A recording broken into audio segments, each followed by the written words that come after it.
I'll never forget the sound his boot made when it slammed against the bronze plaque. It echoed across the quiet park like a gunshot. That was the moment everyone turned. It was a chilly Sunday morning, the kind that drapes a stillness over everything. I'd come to the Veterans Memorial same as every week, coffee in hand. Cap pulled low. I wasn't looking for drama, but trouble has a way of finding the quiet places. The memorial sat at the edge of town, a simple circle of stone with flags, names, and a worn path of footsteps from those who still remembered. And that morning, a tall guy in a hoodie strolled up, all swagger and muscle. He looked like he belonged in a cage fight, not a memorial site. He stood there chewing gum, staring at the etched names. Then he spit, right there, on the name of my old sergeant. I stood frozen. My blood ran cold. Maybe he didn't know what this place was. Maybe he was just another angry kid trying to act tough. But then he kicked the plaque, hard. The metal rattled, and just like that, something inside me snapped. I took a step forward. He saw me and smirked. "You one of those old army types?" he called out, mock saluting. The smirk never left his face. Not when I told him to stop. Not when I told him who that plaque belonged to, my sergeant. A man who dragged me through sandstorms and firefights so I could come home and drink this coffee in peace. The fighter shrugged. "Statues don't save lives," he said. "I fight real battles." I stepped closer, fists clenched. But then, another voice cut through the air. "Is that so?" the voice said. We both turned. Out of nowhere, an elderly man in full Marine dress blues stood at the edge of the circle. Must have been in his 80s, slow and hunched, but there was steel in his eyes.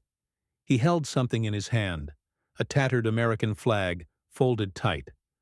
The fighter scoffed. "You here to lecture me too, old man?" The Marine didn't blink.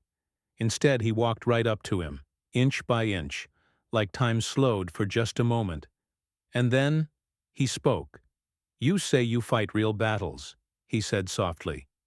"Tell me, how many brothers have you buried?" Silence. The MMA fighter's smirk faltered. The Marine kept going. "Do you know what it's like to scream for a medic who's never coming? To watch a 19-year-old breathe his last breath in your arms because he believed this flag meant something?" The fighter opened his mouth, but no words came out. "You fight for money," the Marine said, voice shaking now. "But we fought for each other. These names," he gestured to the plaque, "these names are my brothers, and you just spit on them." Then, with trembling hands, he placed the folded flag at the base of the memorial and saluted. Sharp, clean, final. The air was heavy. No one moved.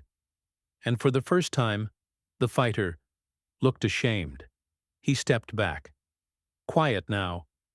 Then, without a word, he bent down, slowly, and picked up the flag, brushed it off, set it back with care. "I didn't know," he whispered. The Marine didn't answer, just turned and walked away. Boots tapping slowly down the path, the fighter turned too. "I'm sorry," he said. "For your sergeant. For all of them." I nodded. My voice caught in my throat.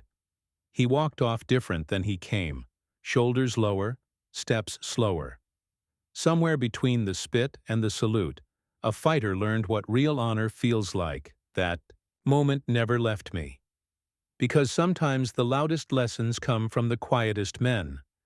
And sometimes even the toughest need to be reminded that courage doesn't live in the fists. It lives in the silence we keep for those who never made it home. If this story moved you, share it with someone who still believes in honor. And if you have a moment of unexpected courage or kindness to tell, drop it in the comments. We're listening.